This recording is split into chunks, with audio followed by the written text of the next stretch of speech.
There have been a fair number of guys who will always be remembered as one-hit wonders. Our team camera guy, and I was like, turn the camera on. He turned the camera on, and I was like, I'm gonna be MVP.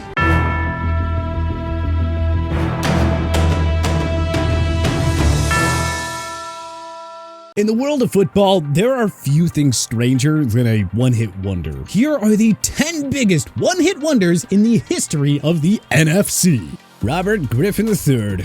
Griffin is honestly a pretty sad case. Washington traded up via the St. Louis Rams to get the number 2 selection. They then used the pick on the 2011 Heisman Trophy winner, and for 1 year, RG3 totally lived up to the hype. As a rookie, Griffin won 9 of 15 starts and powered Washington to a surprise NFC East Division title. Griffin then suffered a knee injury late in the year and didn't receive clearance from Dr. James Andrews to return to action, but Washington decided to continue to play RG3 anyway. This ended up worsening his knee injury and the Commanders' wildcard round playoff loss to the Seattle Seahawks, and ultimately he required surgery on a torn ACL. Griffin endured a tough sophomore season, losing 10 of his 13 starts. He was limited to 7 games in 2014 and then backed up Kirk Cousins for the entire 2015 season.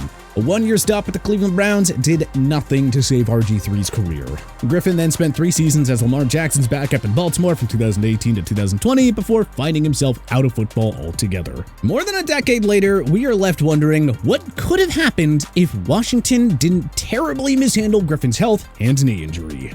David Tyree. This is the beauty of football. In the words of Christian Bale's Batman from The Dark Knight Rises, a hero can be anyone. Take the case of David Tyree, a 6th-round pick of the New York Giants in 2003. Tyree only had 54 career receptions for 650 yards and 4 touchdowns. You'll see, though, that he was named a Pro Bowler and first-team All-Pro in 2005, but that was as a special teams player. In the 2007 season, Tyree only caught 4 passes for 35 yards and no touchdowns. Needless to say, the Giants needed all the help they could get in Super Bowl 42 against the record-setting and undefeated New England Patriots. Okay, so back to the whole a hero can be anyone thing. Yeah, that was Tyree. In the 4th quarter of the big game, Tyree caught a go-ahead touchdown pass in the 4th quarter. The Patriots regained the lead late with a Tom Brady strike to Randy Moss, setting the stage for one of the all-time great one-hit wonder stories. Facing a 3rd and 5 situation with just over a minute left, Eli Manning somehow avoided a sack and threw a desperate 32-yard heave downfield. The latter, with Rodney Harrison all over him, pinned the football to his helmet and somehow held onto it for a 32-yard catch. 4 plays later, Plaxico Burress caught the game-winning touchdown pass from Eli to stun the Patriots. And with that, the G-Men had just completed one of the all-time great upsets while also spoiling New England's bid for an undefeated season. Tyree missed the entire 2008 season to injury and wouldn't play for the Giants again. He suited up in 10 games for the Baltimore Ravens in 2009, but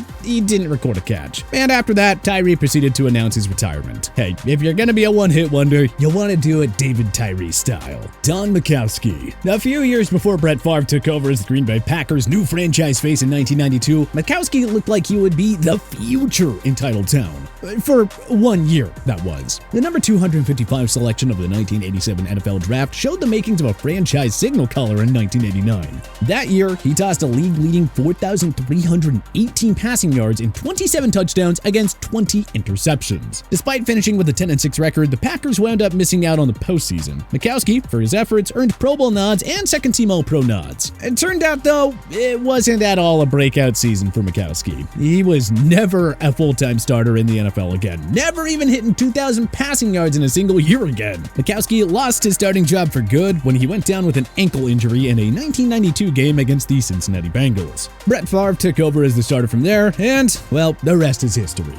Timmy Smith. Smith played 3 seasons in the NFL. He finished with 602 career rushing yards and 3 touchdowns. Smith never rushed for more than 470 yards in a single season. But like several others on this list, he saved his absolute best for when it mattered most. Smith wasn't exactly a known commodity when his Washington squad met the Denver Broncos in Super Bowl 22. And though it was quarterback Doug Williams who won MVP honors in Washington's blowout Super Bowl victory, Smith was just as vital with 204 rushing yards on 22 carries and 2 total touchdowns. Smith's 204 rushing yards remain a Super Bowl record. Incredibly, his final NFL season was with the Dallas Cowboys in 1990, just 3 years after powering Washington to a Super Bowl championship.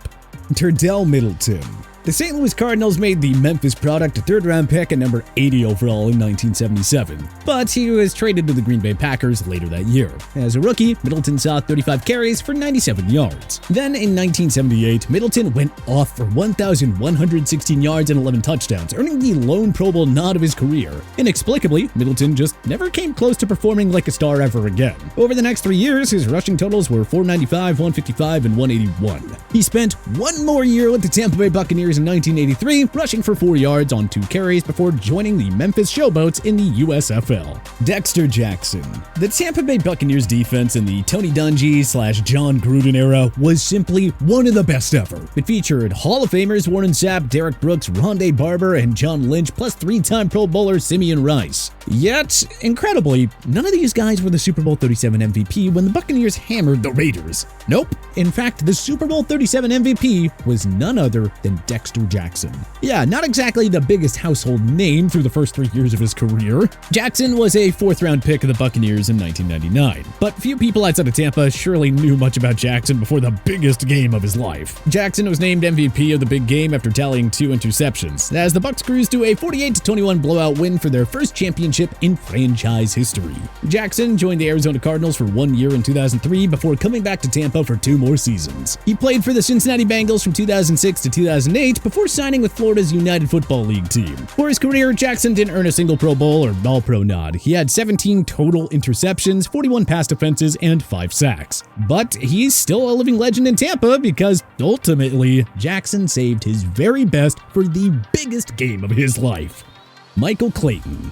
Speaking of former Buccaneers, the Bucs drafted the big 6'3" LSU wideout with the number 15 selection in 2004. And it simply did not take long for Clayton to introduce himself to the league. Clayton racked up 80 receptions for 1,193 yards and 7 touchdowns, giving Tampa Bay a new long-term foundational piece to build around. Or so we thought. Not only was Clayton never a 1K receiver again, but he didn't even reach 50% of his 2004 totals in a single season again. On the bright side, Clayton did win a Super Bowl 46 championship ring with Eli Manning's New York Giants in the 2011 season, which was Clayton's last in the league. Larry Brown. He's a living legend in Dallas Cowboys land, but if it weren't for one special performance on football's grandest stage, Brown really wouldn't be that well known among football fans. He was a 12th round draft pick of the Cowboys in 1991, so expectations were never that high for Brown. He was never a Pro Bowler or All-Pro, though the TCU product did record a career-high 6 interceptions in the 1995 season. That same year, Brown and the Cowboys defeated the Pittsburgh Steelers in Super Bowl 30 to claim their 3rd Super Bowl in 4 years. Brown was named Super Bowl MVP after recording 2 interceptions off Neil O'Donnell in Dallas's 27-17 win. The Oakland Raiders got a little too excited about one big-time performance and paid Brown like a star in 1996 free agency, handing him a 5-year deal worth $12.5 million. He made just 12 game appearances over 2 seasons there before returning to Dallas for his final NFL season in 1998. Rex Grossman. Grossman spent 9 seasons in the NFL. He was the primary starter for 2 of them. His first season as a starting QB was for the Chicago Bears in 2006. And make no mistake, Grossman was fortunate to play with the league's number 3 scoring defense that allowed only 15.9 points per game. And with special teams GOAT Devin Hester, and with the dynamic rushing duo of Thomas Jones and Cedric Benson. But, credit where it's due. Grossman pieced together a pretty solid campaign in which he tossed 3,193 yards and 23 touchdowns, though he also tossed a whopping 20 interceptions. His efforts were enough to help the Bears secure the NFC's top seed, and they went on to meet Peyton Manning's Indianapolis Colts in Super Bowl 41. But that is where it all came crashing down. Grossman threw 2 interceptions, including 1 pick six, and lost a fumble. His awful play in the rain-filled Dolphin Stadium was a deciding factor in the Bears' heartbreaking 29-17 loss. Suffice to say, Grossman never recovered from this game. Brian Griese took over as the main starter in 2007, all but ending Grossman's tenure as the Bears' QB1. Steve Berline. This journeyman signal caller had 2 career highlights. The first, winning Super Bowl 27 as a backup to Troy Aikman's Dallas Cowboys in the 1992 season. The second highlight, Berline's 1999 season. You see, that year, Berline took his game to an MVP-like level for the Carolina Panthers. He led the NFL with 4,436 passing yards and 36 touchdowns against 15 interceptions to earn the lone Pro Bowl nod of his career. And that, folks, was peak Steve Berline as an NFL quarterback. The next year had 19 touchdowns against 18 interceptions and spent the remainder of his career as a backup, last playing for the Denver Broncos in 2003. But what other NFC one-hit wonders should we have included on our list? Let us know in the comment section below. If you liked this video and learned a thing or two, clicking the like button helps out a ton. And hey, we appreciate it. If this is your first time coming around to TPS though, subscribing is a great idea because we put out videos like this every single day. But as always, thanks for watching and we'll see you guys next time.